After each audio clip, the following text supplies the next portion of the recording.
รัฐธรรมนูญแห่งสาธารณรัฐประชาธิปไตยประชาชนลาวฉบับปรับปรุงปี 2025 ซึ่งในนี้มีทั้งหมด 14 หมวด 122 มาตรา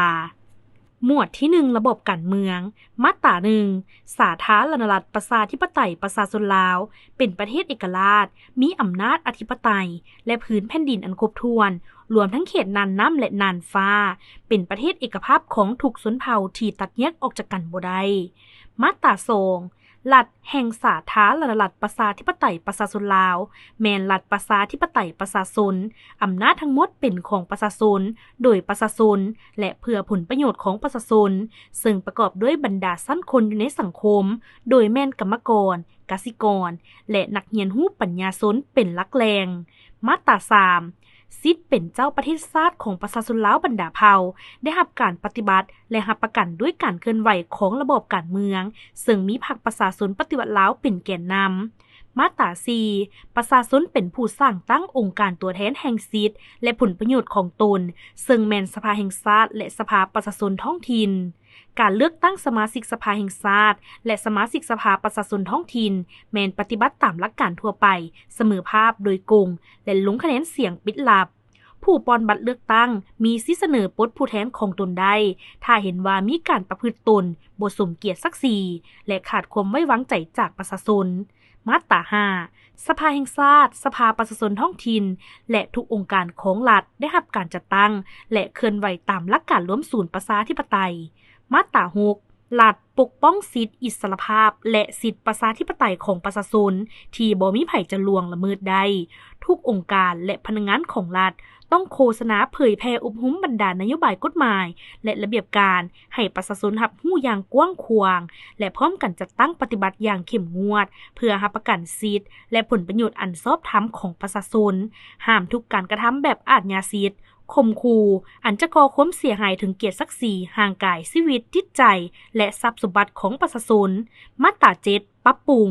แนวลาวสั่งชาติสหพันธ์นักรบเก่าลาวสหพันธ์กรรมบาลลาวสหพันธ์แม่หญิงลาวคณะสาวหนุ่มประชาชนปฏิวัติลาวและบรรดาองค์การจัดตั้งสังคมเป็นบอนศึกษาอบรมเต้าโฮมความสามัคคี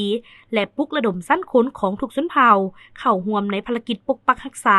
และสร้างสาประเทศชาติเสริมขยายสิทธิเป็นเจ้าของประชาชนปกป้องสิทธิและผลประโยชน์อันชอบธรรมของสมาชิกในองค์การจัดตั้งของตนมีสิทธิและหน้าที่ติดตามกฎการเคลื่อนไหวของสภาแห่งชาติสภาประชาชนท้องถิ่นและสมาชิกของสภาดังกล่าวมาตรา 8 รัฐปฏิบัตินโยบายสามัคคีและเสมอภาพระหว่างชนเผ่าต่างๆทุกชนเผ่าล้วนแต่มีสิทธิปกปักรักษาเสริมขยายฮิตของประเพณีและวัฒนธรรมอันดีงามของตนและของชาติห้ามทุกการกระทำที่เป็นการแบ่งแยกและการประพฤติที่เป็นการจำแนกระหว่างชนเผ่ารัฐนำใช้ทุกมาตรการเพื่อขยายและยกระดับเศรษฐกิจสังคมของทุกชนเผ่าให้สูงขึ้นมาตรา 9 ปรับปรุง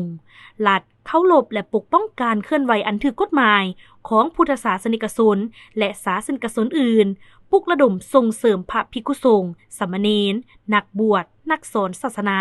ให้เข้าร่วมการเคลื่อนไหวที่เป็นประโยชน์แก่ประเทศชาติและประชาชนห้ามทุกการกระทำที่เป็นการแบ่งแยกศาสนาและแบ่งแยกความสามัคคีของประชาชนมาตรา 10 ปรับปรุงรัฐปกครองและคุ้มครองสังคมด้วยรัฐธรรมนูญและกฎหมายองค์การจัดตั้งของพรรครัฐแนวลาวสั่งชาติสหพันธ์นักรบเก่าลาวองค์การจัดตั้งมหาชนองค์การจัดตั้งทั้งสังคมและพลเมืองทุกคนต้องเคารพและปฏิบัติรัฐธรรมนูญและกฎหมายอย่างเข้มงวดมาตรา 11 ใหม่พื้นแผ่นดินอันครบถ้วนของสาธารณรัฐประชาธิปไตยประชาชนลาวเป็นที่แสนรักและห่วงแหนซึ่งบ่มีไผล่วงล้ำได้อย่างเด็ดขาดทุกการกระทำที่เป็นการต้านความเป็นเอกราชเอกภาพอำนาจอธิปไตยและพื้นแผ่นดินอันครบถ้วนต้านภารกิจปกปักรักษาและสร้างสาประเทศชาติล้วนแล้วแต่ถูกลงโทษอย่างเข้มงวดมาตรา 12 สาธารณรัฐประชาธิปไตยประชาชนลาวปฏิบัตินโยบายการต่างประเทศสันติภาพเอกราชมิตรภาพและการร่วมมือขยายสายพัวพันธุ์และการร่วมมือกับทุกประเทศบนหลักการอยู่ร่วมกันโดยสันติเคารพเอกราชอธิปไตยพื้นแผ่นดินอันครบถ้วนของกันบ่แทรกแซงเข้าเวียกงานภายใต้ของกันเสมอภาพและต่างฝ่ายต่างได้รับผลประโยชน์ สาธารณรัฐประชาธิปไตยประชาชนลาวสนับสนุนการต่อสู้ของประชาชนในโลกเพื่อสันติภาพเอกราชแห่งชาติประชาธิปไตยและความก้าวหน้าทางสังคม